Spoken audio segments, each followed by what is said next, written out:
미국의 저명한 저술가 폴 마이어가 당신은 그 무엇을 찾았나요? 라는 책에서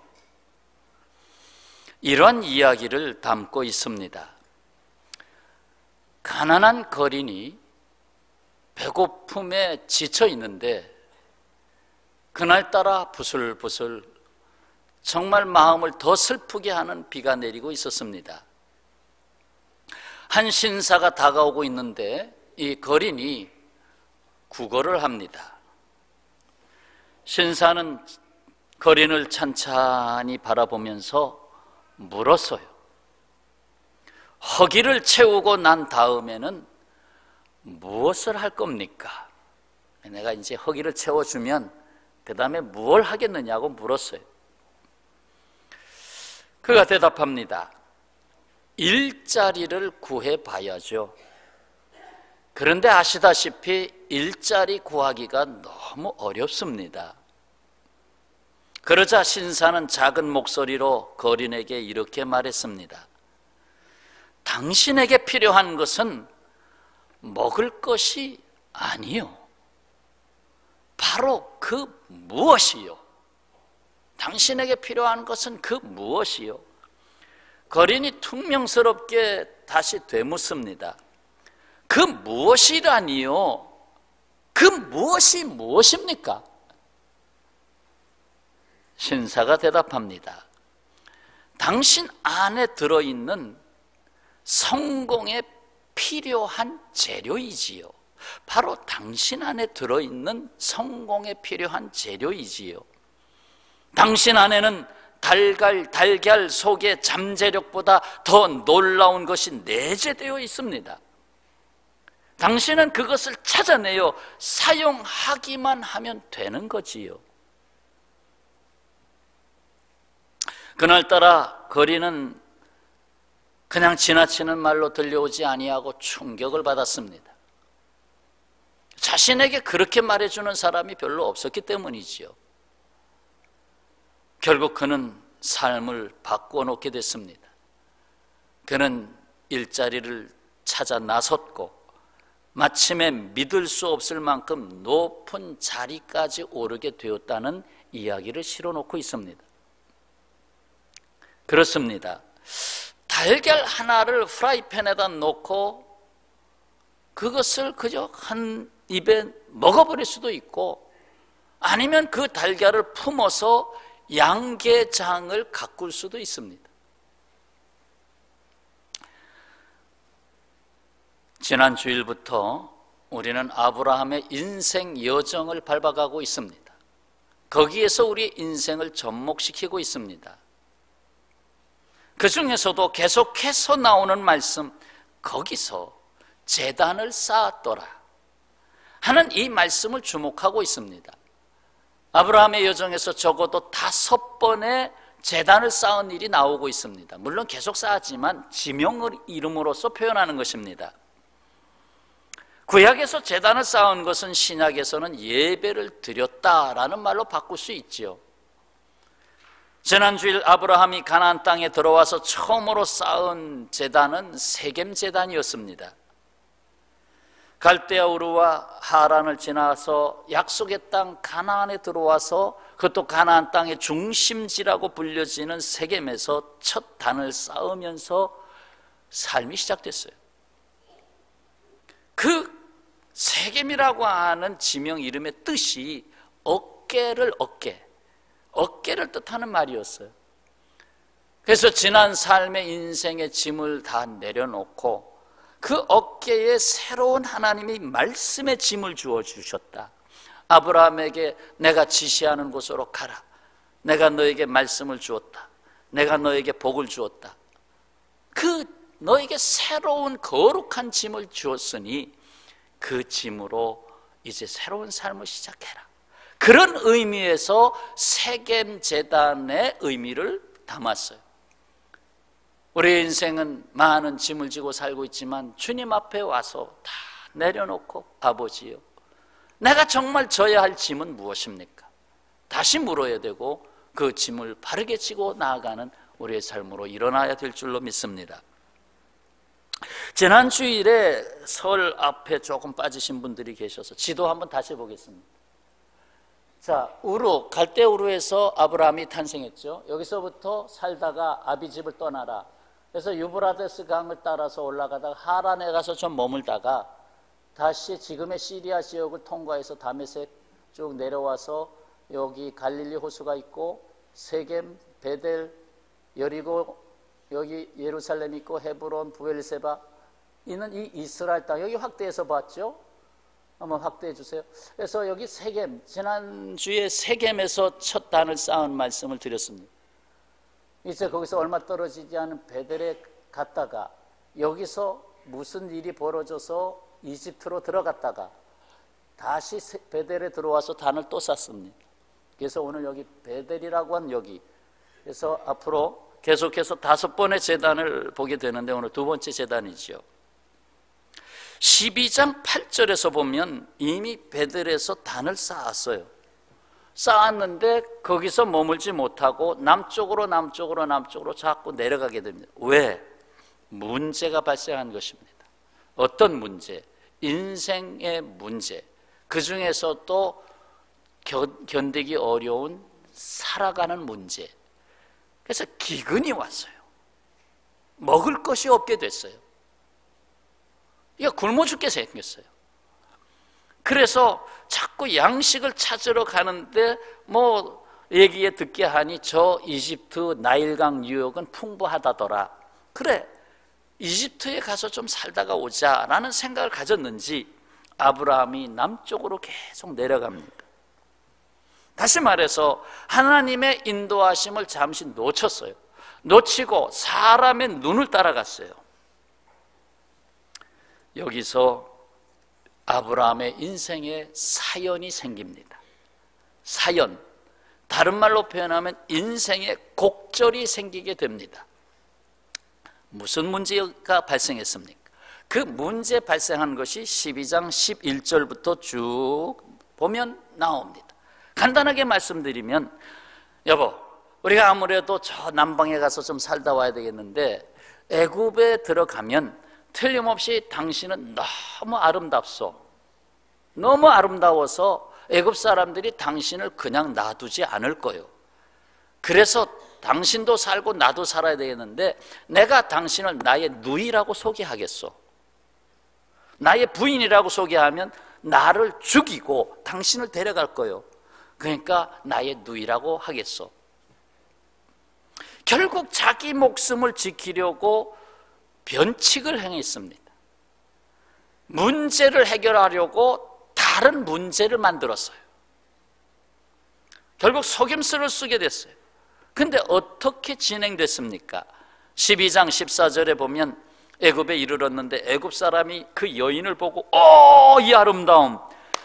그런데 바로의 고관들이 그 여인을 보게 됐어요. 이야, 괜찮다. 그리고 바로에게 고했더니 데리고 와라. 그래서 이 아브라함의 부인 사레가 왕궁으로 이끌려가게 됐습니다. 결국 바로의 부인이 될 지경이 됐습니다. 그리고 바로는 아브라함을 불러들여서 참 아리따운 여인이 당신의 누이인데 내가 당신에게 하사품을 주고 이 누이를 내가 품겠소. 그래서 아주 그 16절에 보면 후대를 해서 양, 소, 노비까지, 암수, 나귀, 낙타까지 아주 풍부하게 아브라함에게 내주었습니다. 잘 됐나요? 이때 아브라함이 정신이 번쩍 든 거예요. 내가 지금 뭐 하지? 그래서 거기서 할 수 있는 일이 없어요. 거기서 내가 이 사람의 남편이요 하면 거기서 이놈 하고 죽일 거예요. 생각이 났어요. 베델에서 내가 제단을 쌓았는데 지금 이집트에 들어와서 내가 할 수 있는 일이 하나 있다. 기도의 제단을 쌓아야 되겠다. 성경에는 표현 안 됐지만 뻔한 얘기예요. 할 수 있는 일은 기도밖에 없어요. 그래서 아버지, 하나님, 큰일 났습니다. 내 아내를 바로에게 뺏기게 됐어요. 내가 실수했어요. 하나님, 하나님, 내가 사연을 만들었네요. 내가 곡절을 만드는 사람이 됐네요. 하나님이 긴급 조치를 행합니다. 그래서 그 17절에 하나님이 손을 대셨는데 바로와 그 집에 큰 재앙을 내리셨어요. 그러니까 사례를 범하려고 하는데 재앙이 떨어진 거예요. 무슨 재앙이 갑자기 떨어졌는지 모르지만 하여튼 이 바로가 깨달은 거예요. 아니, 이거 아브라함, 당신의 부인 아니었어. 어찌 나를 속이고 이런 일을 행하는 것이요? 당신 아내 데려가시오. 그래서 20절에 아내와 그 모든 소유를 보내었더라. 뭐 거기서 이미 준 거 빼앗을 수는 없겠죠. 그것까지 다 가지고 애굽을 떠나 돌아오게 됩니다. 애굽에서 머문 시간이 없어요. 결국 뭐 며칠이나 있었겠어요. 다시 되돌아옵니다. 양식을 구하러 갔던 삶, 물론 소, 양 뭐 다 얻고 돌아오지만 그것도 하나님의 긍휼이지만은 그렇습니다. 시련을 피하려고 했던 아브라함, 그러나 또 다른 문제를 겪을 수밖에 없었습니다. 우리가 인생을 살아가는데 많은 시련이 있어요. 그 시련을 내가 내 생각으로 해결하려고 할 때가 있어요. 그게 옳다고 생각하지만 오히려 더 큰 화근을 불러오게 됐어요. 문제는 사람이 만들었고 해결은 하나님이 하셨어요. 사는 것이 다 그런 것 같아요. 나는 문제만 자꾸 만들고 있고 하나님은 자꾸 해결만 하고 계시고 긍휼의 크신 하나님이셔요. 결국 아브라함과 사레는 다시 제단을 쌓았던 베델로 되돌아오게 됩니다. 그래서 그것이 3절 오늘 13장 3절 4절에 이르는 말씀이에요. 되돌아왔잖아요. 그리고 4절에 그가 처음으로 제단을 쌓은 곳이라 그가 거기서 여호와의 이름을 불렀더라. 여기 처음으로 제단을 쌓은 곳은 사실상 우리가 세겜으로 알고 있잖아요. 지난주에 말씀했듯이. 근데 세겜에서 베델로 내려온 여정은 그렇게 지체하지 않고 내려온 것으로 보여집니다. 그런 의미에서 볼 때 이 창세기의 기록은 세겜 제단과 베델 제단을 하나로 묶은 것으로 보여집니다. 묶어서 결국은 뭐 하나로 가나안 땅에서 하나로 볼 수 있는 부분이다. 그래서 처음 제단을 쌓은 곳이라고 표현한 것으로 보여집니다. 아브라함이 베델에서 떠나 애굽으로 갔다가 다시 베델로 돌아온 인생 곡절이 있던 여정이 창세기 12장 9절부터 시작해서 13장 3절까지 이어진 내용입니다. 결과적으로 볼 때 하나님께서는 베델의 제단을 쌓은 삶으로 거듭 되돌아오게 하십니다. 되돌아오게 하신 하나님, 우리는 이 사실을 알고 있어야 됩니다. 어떤 상황에서도 끝까지 붙잡고 있는 것은 베델에서 베델로 가는 예배자의 삶이었다는 것입니다. 대나무에도 마디가 있잖아요. 그 마디가 대나무를 강하게 합니다. 굉장히 강하게 하죠. 마찬가지로 그 마디는 예배의 삶입니다. 예배의 자리가 마디라고 생각해 볼 수 있습니다. 우리는 주일 예배자의 삶에 있다가 일어나 세상으로 나가서 월화수목금토를 살고 또다시 주일의 삶으로 돌아옵니다. 그 예배자로 예배의 삶에서 베델의 삶에서 나갔다가 우여곡절의 삶을 삽니다. 이런 문제도 있었고 저런 문제도 있었고 이렇게 내가 해봤는데 이렇게 됐었고 그리고 다시 주일이 돼서 주님 앞에 나와 아버지 이렇게 살았는데요 하고 사연을 하나님 앞에 털어놓게 됩니다. 베델의 옛 이름은 루스입니다. 루스라는 이름은 아브라함의 손자 야곱의 삶의 자리에서 등장합니다. 그래서 창세기 28장 본문을 붙인 것입니다. 그 28장 18절 19절 그 19절에 베델 이 성의 옛 이름은 루스더라 하고 분명히 표현됐죠. 자, 배경이 뭡니까? 야곱이 형 에서가 받을 축복을 뺏었어요. 어머니와 나쁜 말로 하면 작당을 해가지고 야, 형이 받을 축복을 네가 받아라. 근데 사실 하나님의 뜻이었습니다마는 어쨌든 이 일로 형 에서, 쌍둥이 에서가 노발대발 내가 동생 야곱을 죽이지, 그대로 놨다간 정말 살인극이 벌어지겠어요. 그래서 너 외삼촌 라반의 집에 가서 좀 있다가 와라, 형의 분노가 풀릴 때까지. 그래서 떠나잖아요. 떠나다가 베델이라고 하는 곳에서 해가 졌잖아요. 더 갈 수가 없으니까 거기서 돌 베개를 취하고 하늘을 지붕 삼아서 그 밤에, 추워지는 그 밤에 잠을 청합니다. 얼마나 두렵겠습니까? 비로소 곡절이 있는 삶이 시작된 거예요. 하나님, 내가 축복을 구했는데 내가 어찌하여 이렇게 이 베델이라는 곳에서 돌베개를 베고 잠을 청해야 되는, 내가 어머니의 품을 떠나 왜 내가 외삼촌 집에 가서 살아야 합니까? 라는 곡절 있는 인생이 시작됐어요. 오늘 말씀의 핵심 단어는 곡절입니다. 곡절.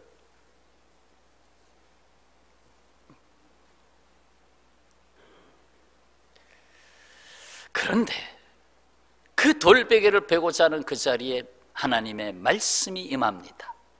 그것이 창세기 28장 14절, 15절, 16절 말씀. 무슨 말씀이 임했어요? 내 자손이 땅에 티끌같이 되어 서쪽, 동쪽, 북쪽, 남쪽으로 퍼져나가고 모든 민족이 내 자손으로 말미암아 복을 받으리라. 내가 너와 함께해서 어디로 가든지 너를 지켜주겠다.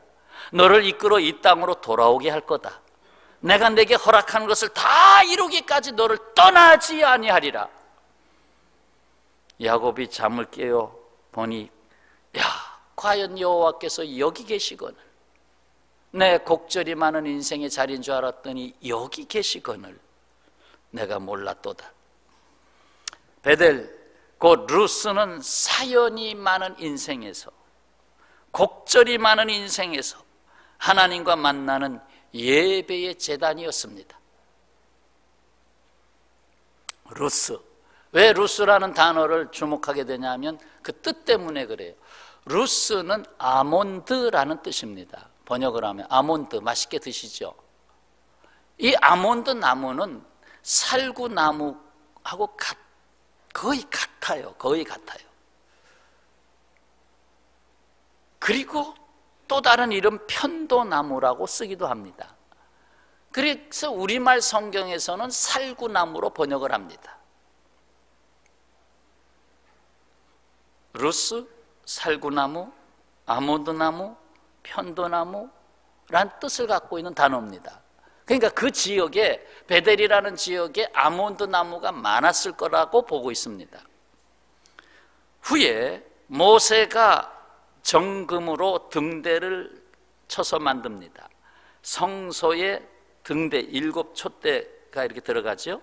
그 등대를 만드는데 거기에 그 불을 피우는 거기에 잔이 하나씩 있어요.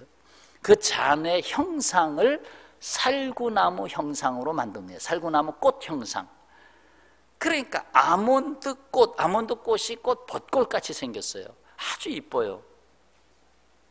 그 형상으로 만들었다. 자, 그러면 이 아몬드 꽃의 성격이 뭘까? 하루는 이스라엘 백성이 모세와 아론을 원망합니다. 당신들이 우리를 광야로 이끌어내서 다 죽이게 한다 하면서 그들을 이제 모세와 아론을 쳐서 죽이려고 그럽니다. 막. 그러니까 하나님이 급히 또 개입하시죠. 12지파의 족장의 지팡이를 모으라. 다 가져오게 해서 언약궤, 성지성소 언약궤 앞에 두라. 그리고 하룻밤이 지나죠. 어떻게 됐어요? 레위 지파의 대표, 곧 모세와 아론이죠. 아론 제사장. 그 아론 제사장의 지팡이에 싹이 났어요. 마른 지팡이, 그 지팡이가 살구나무 지팡이, 아몬드 지팡이, 거기에 싹이 났어요. 꽃이 폈어요. 열매가 맺었어요. 금방 된 일입니다. 그러니까 놀라운 표적을 보이신 거죠. 봐라, 내가 누구를 택했는지 봐라. 다른 지팡이들은 다 죽어있다. 이 지팡이는 살아있다. 무슨 이야기입니까? 모세가 시련, 곧 곡절 있는 삶을 겪게 되었을 때 하나님 광야에서 우리가 죽어야 됩니까? 이 시련이 무엇입니까? 그 곡절 있는 삶에 들어갔을 때 이 아몬드, 루스, 이 루스에서의 기도, 역사, 제단, 그 의미를 보라는 거예요. 죽은 것 같으나 살아있어요. 꽃이 피고 열매가 맺어요. 하나님이 사연을 보시는 거예요. 우리 인생의 사연을 보시고 계셔요. 오죽하면 현실 속에서 그런 사연 속에 매이겠어요. 사연이 없는 인생이 어디 있어요? 아유, 나는 누구하고 살았는데, 내가 어느 직장에 들어갔는데 어찌 사연이 없겠습니까?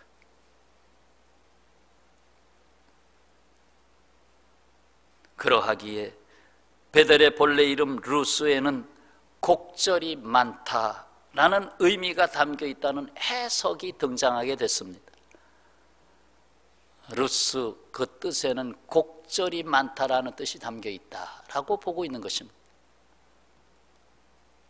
곡절이 있는 인생이 베델에 꼭 머물렀어요. 그래서 베델로 돌아가라, 다시 베델로 돌아가라. 곡절이 있을 때마다 하나님은 베델로 돌아가라고 말씀했어요. 다시면서 예배의 자리로 다시 돌아가라. 그렇습니다. 루스 곧 베델은 곡절이 있는 삶을 나눈 제단입니다.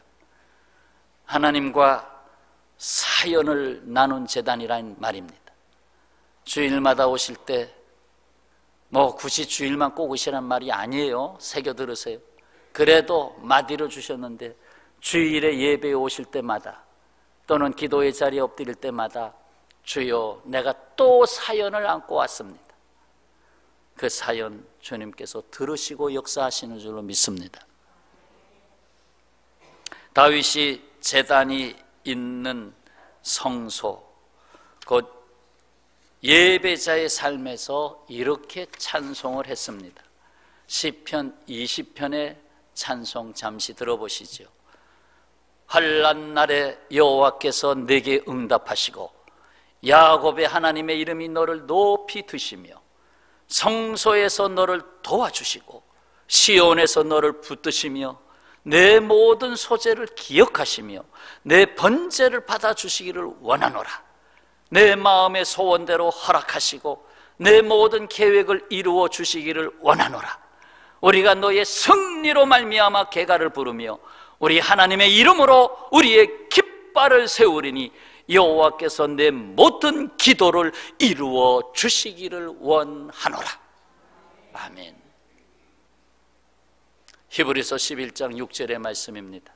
믿음이 없이는 하나님을 기쁘시게 하지 못하나니 하나님께 나아가는 자는, 곧 하나님께 예배하는 자는 반드시 그가 계신 것과 또한 그가 자기를 찾는 자들에게 상 주시는, 복 주시는 이심을 믿어야 할지니라. 아멘. 평화의 가족 여러분, 이 세상을 살아가는 우리 인생에는 적지 아니한 인생 곡절이 있습니다. 저는 번동평화교회 34년째 지금 사역하고 있습니다. 한 사람의 인생을 다 보고 있어요. 태어난 사람, 태어났다고 축복 기도한 사람이 34살이 됐어요. 청년, 20대의 청년이 50세가 넘었어요. 50대의 사람이 80세가 됐어요. 그 인생을 봤어요. 우여곡절이 많아요. 저 사람 부럽다 했는데 우여곡절이 생겼어요. 사연이 생겼어요. 그런데 주님이 그를 예배의 자리에서 붙잡고 계세요.